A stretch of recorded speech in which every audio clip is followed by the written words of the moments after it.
What's up, y'all? Welcome to In the Wild, and today we're doing things a little bit differently because we are on the fourth floor of the College of Science and Math building here on the Health Sciences campus, and we have a very special guest to talk to us about all the things happening on the fourth floor. So give a warm Jaguar welcome to the Dean of the College of Science and Mathematics, Dr.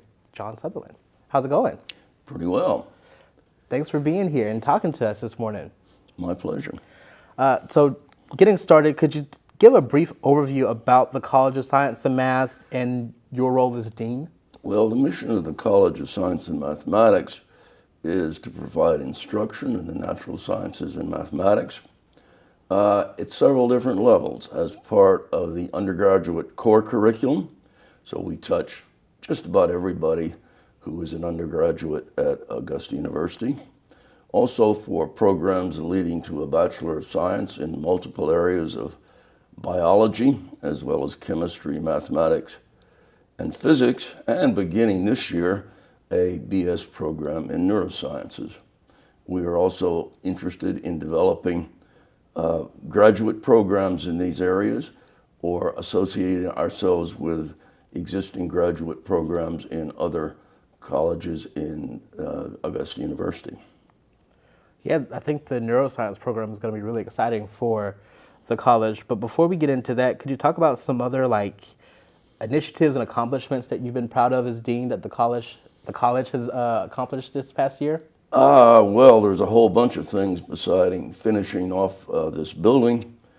We have split the Department of Chemistry and Physics into two new departments, the Department of Chemistry and Biochemistry and the Department of Physics and Biophysics, obviously reflecting our orientation towards primarily biological things, although the college certainly has faculty with research interests which are not involved with the biological sciences.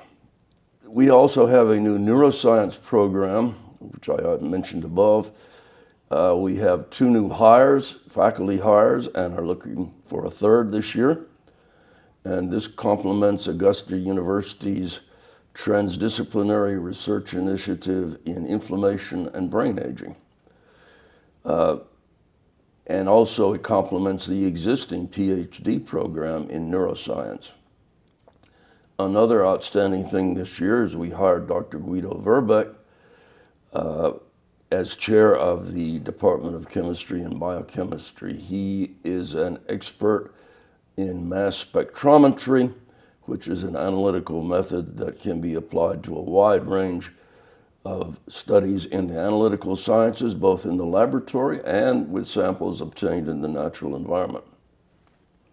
So with those changes, how do you think those are going to contribute to the college's overall success? Well, we are in the direction of becoming a component of a research university, which was one of the things that the Board of Regents indicated was supposed to happen as a result of consolidation back in 2013. And I guess shifting gears a little bit to more, so the fourth floor that we're in, could you talk a little bit about that? What's all here for students to learn about? Well, there's all sorts of reasons for the fourth floor. The first three floors of this building, which is called the Science and Mathematics building, it's located on the Health Science campus. And the first three floors, we have faculty offices, student study spaces, and teaching laboratories. But the fourth floor contains research laboratories in addition to a few faculty offices. That provides more dedicated research space. More important, perhaps, it provides opportunities for interactions between scientists from different disciplines, both within the College of Science and Mathematics and also with researchers from the Medical College and the Dental College of Georgia and perhaps other colleges. There are several things that are special about the research space on the fourth floor. They have open laboratories, so scientists will be working together, lots of interactions. We also have a group of open laboratories that are specialized for medicinal and organic chemists developing new compounds, particularly potential medicinal compounds, therapeutic drugs, and they have many fume hoods for that kind of work because it involves organic solvents. We also have several suites for instruments determining chemical structures of molecules, both nuclear magnetic resonance. We have 2 spectrometers with superconducting magnets, which have been moved from the Somerville campus down to the 4th floor of this building. Fortunately, the move was successful. They are both back at low temperature, and both have the magnetic fields restored. Low temperature, I mean 4.2 degrees Kelvin. Liquid helium temperature, roughly minus 450 degrees Fahrenheit.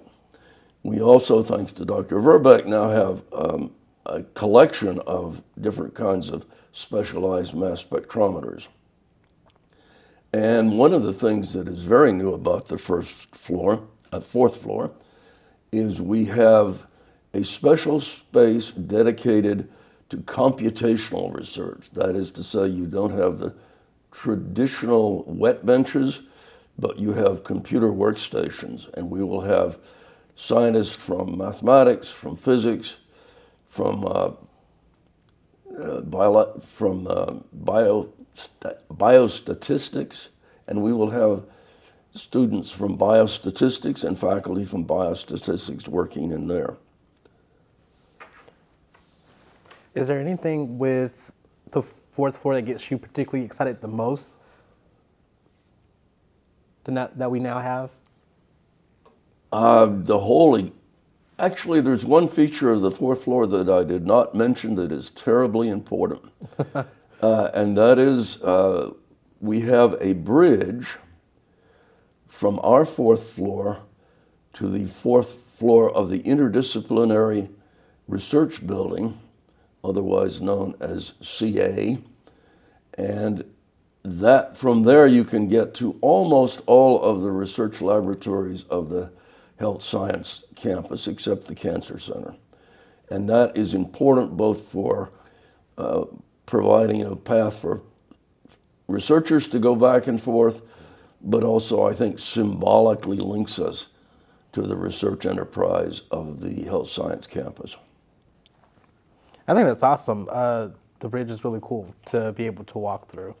What are some success stories that have recently come from the College of Science and Math? Well, I don't want to get too down in the weeds of scientific detail, but as an overview, I would point out that up until 2019, no faculty member of the College of Science and Mathematics or its predecessor organizations had ever received a major national grant.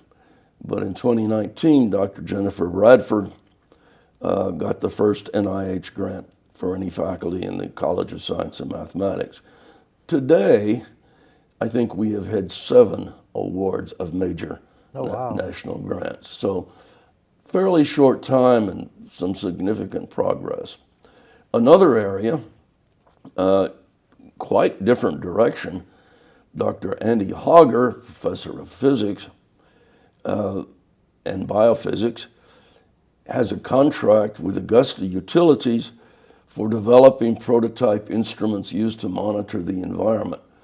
And some of their first efforts were rain gauges that you can put around the city to report both how much rain has fallen and what the water level is if it's near a body of water like Rays Creek, which in light of the hurricane that passed by yesterday is a fairly important thing. And some of the projects that he is working on now, he and his undergraduate students, well, one of them is a smart trash can, which can monitor how full it is, and like E.T. in the movie, can call home and say, hey, I'm full, come pick me up. Oh, wow. Which I thought was pretty neat. So switching gears to the neuroscience program, could you tell us a little bit about the undergraduate degree and how it will connect to the PhD program? Well, you got to understand that the neuroscience program is linked to the TRIBA initiative that I mentioned earlier, which promoted a lot of very high-level neuroscience research at Augusta University. And there is also a PhD program in neuroscience. So the contribution of the College of Science and Mathematics in response to this is we introduced a minor in the fall of 2022 and the BS in the fall of 2023. So it will provide instruction in neuroscience, which is one of the fastest growing areas for research of undergraduate science programs in the country. But it will also take advantage of the fact that we're going to have a number of people doing very advanced research in various aspects of neuroscience because of TRIBA. Oh, and by the way, I should explain that the neuroscience program is not strictly a subset of the fourth floor. For example, Dr. Sarah Gadish, who studies the neurobiology of speech, will be doing her research, or part of it, on the nuclear magnetic resonance imaging facility located in the Medical College of Georgia. Oh, nice. It's great to see all the different things that'll be happening up here. And last question, just as dean, out of all the things happening in the college, what makes you most proud? The progress that we have made towards becoming a component of a research university. And that's a multi-pronged thing, and I think I've touched on a bunch of them so far. Well, thank you, Dr. Sutherland, for being here. I'm super excited to see all the things happening and seeing the college continue to progress towards that goal. Thank you very much.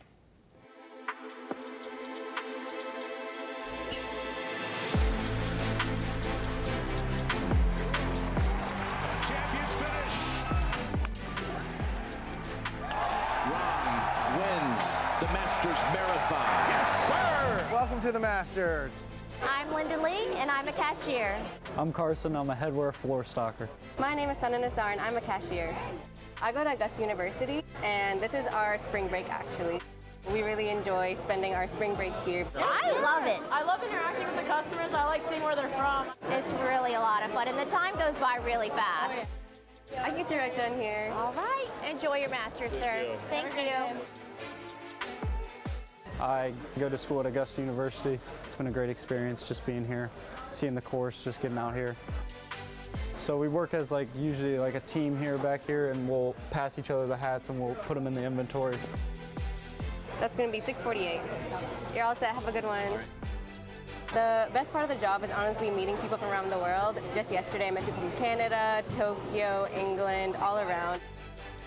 Hello. How are you doing?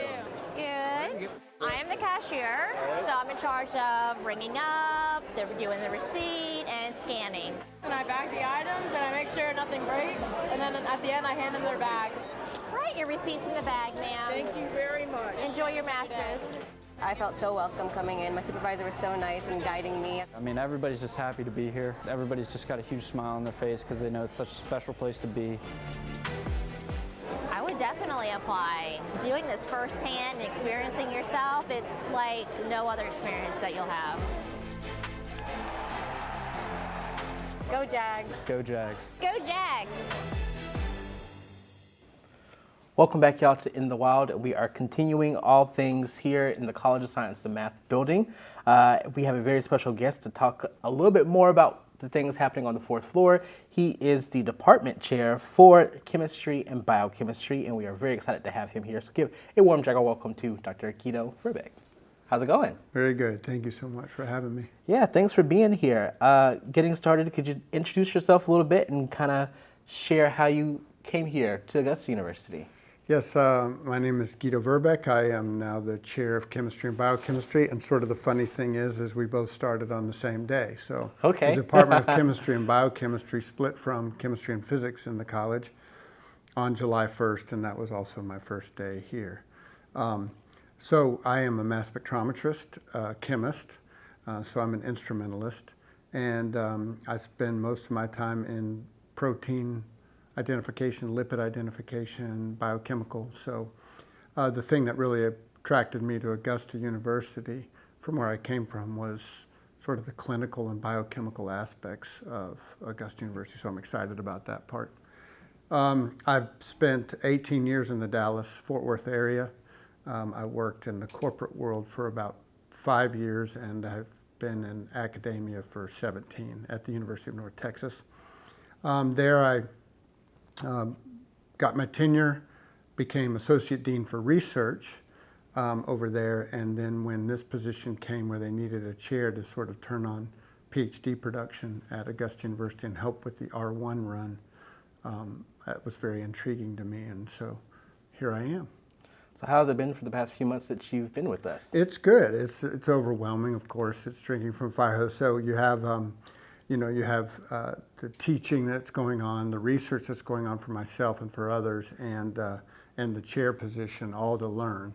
So, but everybody's been great. I mean, all of the departments have really reached out and helped me. So it's making the transition better. It's just a lot of work. So speaking of work, could you tell us a little bit about some of the work that you'll be doing here on the 4th floor? Right. So in my case, my group is split into two segments. One is biochemistry, which is really in cancer biology. So I'm interested in identifying new biomarkers for cancers, and then also creating some nanoparticles to help combat cancers. So, and that's one part of my area where mass spec is instrumental. And then the other half is a drone program that we got funded by the Air Force, which allows me to put a mass spec on a drone, which is kind of crazy. People are thinking, how do you do that? But we got the mass spec down to 17 pounds and we fly it. And so in that research program, we're doing things like helping first responders and firefighters look at a fire in different ways, chemically and infrared, and then helping the Department of Defense identifying warfare agents and those types of things. So that's sort of my two halves. Oh, wow, that seems like you're a pretty busy person. It is. What led you, I guess, into your interest for biochemistry? Like, did you grow up wanting to be a biochemist, or was it something that evolved over time? No, it's really funny. I mean, I went to Auburn to study accounting because I wanted to be an FBI agent. And about my second semester, my accounting advisor said that perhaps I ought to do something else. Oh, wow. Yeah, and so I became a medic, and I worked at that for a while and wanted to go to medical school. Took my first chemistry class and just fell in love. My advisor at the time was an instrumentalist, and so he showed me that I could turn a wrench and be a chemist at the same time, and so that's what I've done for my whole career. So going off of that, what would you say is the most interesting part of your job, or the part of your job that you always look forward to doing the most? I tell you, the best is the students. I always tell everyone that we have the reverse business model. We take a student who actually knows nothing at all about it. We train them until they know more than I do, and then we send them out, right? And so that, to me, is we do a lot of training. I use my lab not only for my own students, but for other faculty students. I like to watch them develop. I like to watch them grow. I have 15 PhD students out in the world right now and about 10 masters. Very proud of them all. So that, to me, is the most rewarding part. I love the research and I love what I do because that gets me up in the morning, but it's really seeing student development. That's the most important. Could you talk a little bit about the hands-on experiences and research opportunities that students will be able to have with you or studying with you? Right. So initially here we have positions. We're funded by 2 grants that allow me to have students that come in on that line from the graduate student line. They all learn mass spec. how to use mass spec. Some will be more users of the instrument, and some will be developers. So in my group, we split the students in sort of two categories. One, the good chemist that wants to use the mass spec to identify their compounds, and two, the one that wants to make a new mass spec, right? So, so in both of those cases, those are what the students do. For undergraduates, I love to have undergraduates in my lab. Typically, I tell them that if they're with me for more than one semester, they'll probably get a paper. I've published quite often with my undergrads, so I welcome them in my lab as well as the grad students. So good opportunities in my group.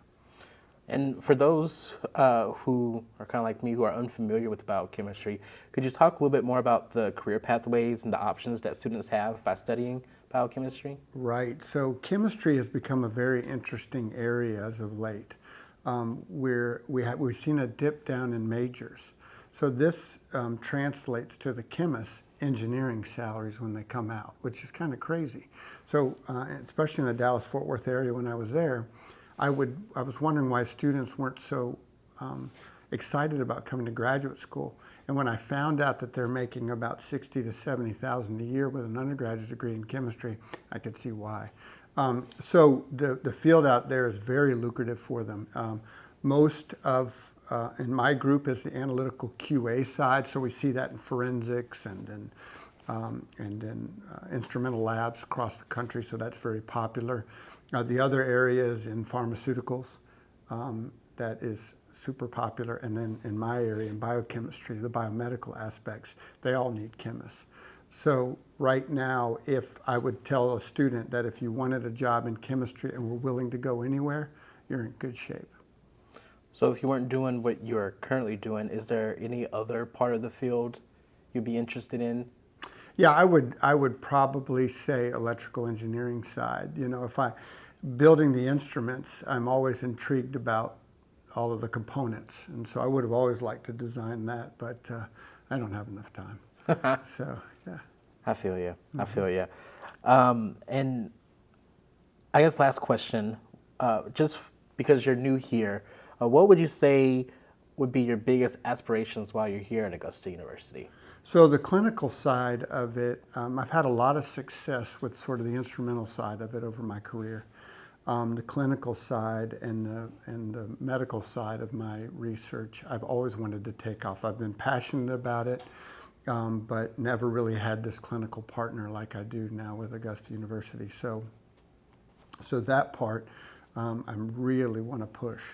And it's great for me because the students want to do that, right? They've come here most of them have come here for that, even though not all.